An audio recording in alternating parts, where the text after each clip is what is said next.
my past life, I was born the son of the richest man alive, and I was totally obsessed with my family's driver's daughter. I did everything just to be with her. I signed over every single share of the company to Liu Ruyan, but she turned around and spent my money sneaking around with another guy. And to get rid of me for good, she set me up and got me seriously sick. When I called her just trying to borrow some money for treatment, she had the nerve to say, "Every year I spent stuck with you was a nightmare.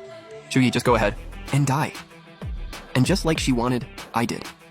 On my deathbed, I looked up at the woman holding me and finally realized the girl I'd rejected, that princess from the elite circle, had been waiting for me this whole time. Then I opened my eyes again and found myself back in senior year of high school. Just as I started thinking, everything from my past life, all of it, was just some crazy dream I heard. That toxic girl Liu Ruyan's voice behind me. "Shuyi, Jibo Cheng's stomach is acting up. Go grab him some meds. Then head to the cafeteria and get him some food. Make sure you get extra meat. He's way too skinny. He needs to eat more." Now that I knew I'd been reborn, looking at Liu Ruyan's face like this was honestly just hilarious. When I didn't move, Liu Ruyan got in my face and started going off. "What are you just standing there for? Go, now!" And with that, she ran straight over to Jibo Cheng's side and started rubbing his stomach all gentle like. Jibo Cheng glanced over at me. "Ruyan, come on, that's not cool. I'll just go myself. Oh, please." He loves doing stuff like this. If I don't let him, he gets all upset about it. "Right?" Liu Ruyan said, side-eyeing me. I just gave a little smirk, didn't say a word, and headed to the cafeteria. Got in line and grabbed 2 trays of food. Some classmates nearby spotted me and shot me. This mocking look. This simp's back buying food for Liu Ruyan. Again? Too bad she's into Jibo Cheng, someone actually on her level. She'd never go for someone like you. What's wrong with me exactly? All because my dad's a driver? Walk to school every day with the young miss. And you think you can actually marry her? Wake up, dude. Guys like you with no ambition are always gonna end up being the help, doing laundry and sweeping floors and changing some rich kids' diapers. Did Liu Ruyan tell you guys my dad's the driver? Who else? Now hurry up and get that food to the young miss. You'll catch an earful if you're late. Leaving the cafeteria, I didn't go back to class. I sat down by the flower bed instead and ate both trays myself. I couldn't even remember the last time I actually sat down and had a proper meal. By the time I finished both trays, I finally felt like I wasn't starving anymore. I went back to class. Liu Ruyan saw me walk in empty-handed and got annoyed. "What took you so long? Where are the meds?" "What meds?" "The stomach meds I told you to get for Bo Cheng." "Are you deaf? You can't even handle one simple thing?" I glanced over at Jibo Cheng slumped over his desk, holding his stomach. Why is that my problem? Why should I be buying him anything? Shuyi, you really want to do this? Fine. If that's how it is, don't come crying to me next time, because when you do, and you will, I'm not forgiving you. I just stared at her. Everything she said was a joke to me. What exactly do I need your forgiveness for? Liu Ruyan was caught off guard. But then she thought back to how I used to beg her, and got her attitude right back. "Fine, you want to be bold? Then this afternoon, don't you dare ride home with us." "Cool."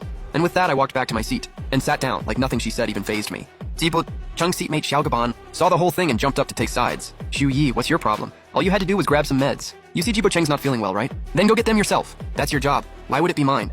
I don't even know the guy. Why should I do anything for him? You work for Liu Ruyan's Eili, going to grab her boyfriend's meds. Isn't that literally your job?" At that, I looked over at Liu Ruyan. "You're the one going around telling everyone. I work for your family." She met my eyes and looked a little uneasy. Of course people are gonna think that. Everyone saw her getting dropped off in a luxury car and just assumed. She never corrected them, just let it slide. There's no way she'd ever admit her dad's just a driver, and that I'm the one from the wealthy family. Scared things were about to get out of hand, Liu Ruyan walked over and cut it short. "Forget the meds. I'll go get them myself later. What about the food I asked you to bring?" "No meds, at least you got the food, right?" "I ate it." "Excuse me, what?" "Both trays, all of it." I watched Liu Ruyan's face go into full meltdown mode and nodded. The girl sitting in front of me heard everything and spun around first. "Are you seriously a pig? You ate 2 whole trays?" These girls were always riding for Liu Ruyan and talking down to me. Before, because they were her friends, I just laugh it off and say nothing. I didn't want to make enemies with anyone in Liu Ruyan's circle. I was hoping they'd put in a good word for me. But now I realized I'd been way too easy on all of them. I'm spending my own money here. 2 trays? Please. I could eat 100 trays, and it'd be completely justified. The girl in front of me heard that, and her face dropped. "Your own money? Every dollar you have came from Ruyan's family. I couldn't even be bothered." Liu Ruyan next to me was already seething. Especially once she heard I didn't bring her food, she completely lost it. "Shuyi, you brought this on yourself? I hope you can actually stick it out this time for more than 2 days. She grabbed her bag and turned to Ji. Bo Cheng's seatmate Xiao Gaban on swap seats with me. "You go sit with him." Back then, every time Liu Ruyan got mad, this was her go-to punishment. After all, getting to sit next to her was something I had begged for. But now, I genuinely couldn't care less. After school, the Maybach that always picked me up was parked at the school gate. I walked out and went straight to the car. The whole school knew I'd crossed Liu Ruyan and was waiting to see me fail. Watching me have the nerve to get in that car, the people around me started whispering. "He can't even buy food for the school queen, and he's still riding in her car? Seriously? Dude's just the helps kid. Acting like he actually owns the place? Liu Ruyan is way too nice. If it were me, I would have fired him ages ago." Listening to all that noise, I just ignored it. "Liu Shu, drive." The driver looked at me. "But the young miss isn't here yet. Shouldn't we wait, Liu Shu? My dad only has 1 kid."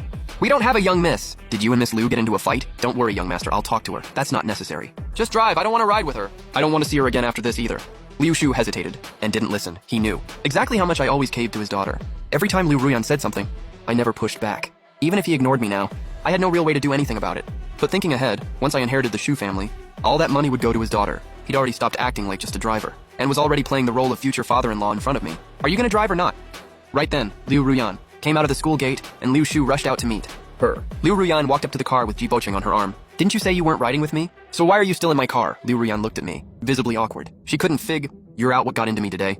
I wasn't giving her a single inch. Do you really have to be like this? I'm not even still mad about what happened at lunch. I already decided to forgive you. Shu Yi, just stop with the drama. I don't need your forgiveness. Go home yourself. Liu Ruyan's face kept cycling between red and pale. She knew everyone saw her as a rich girl. If she didn't get in that car right now, her whole cover would be blown, so she just reached out and straight up yanked me out of the car, then let Ji Bocheng in. Liu Ruyan, are you serious right now? Liu Ruyan ignored me, clearly not in the mood to argue.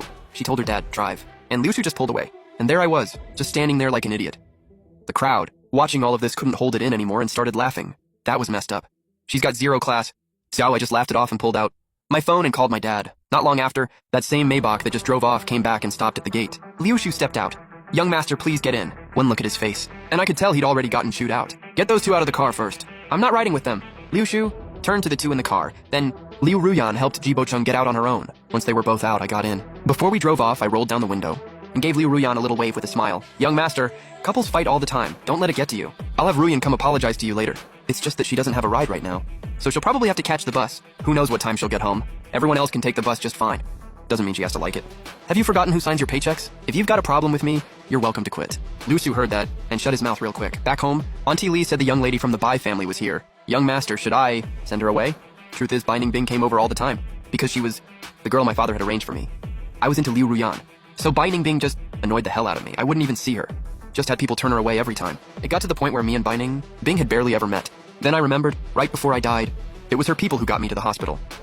I stopped Auntie Li. I'll go see her. Where is she? She's out in the backyard playing with Yuanzi. I went to the backyard and found Bai Ningbing actually feeding Yuanzi.